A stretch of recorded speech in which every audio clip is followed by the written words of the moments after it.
Super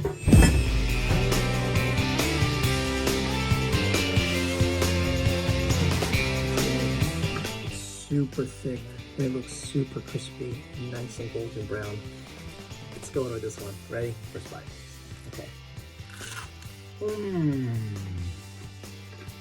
Mmm. Mm-hmm. Mm-hmm.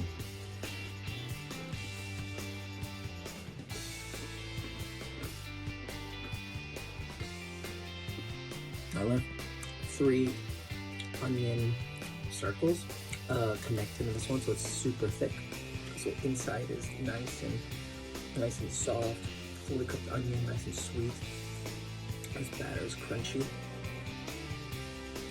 Get some ketchup. Mmm. Mmm. Mmm. Mmm. This time is much better than last time. Yeah, like I said, the roll it with the air fryer, it's not as easy to get it golden brown everywhere. Right in the middle is still not as brown as you would like, but it's good. With the barbecue sauce. Mmm. Mm-hmm.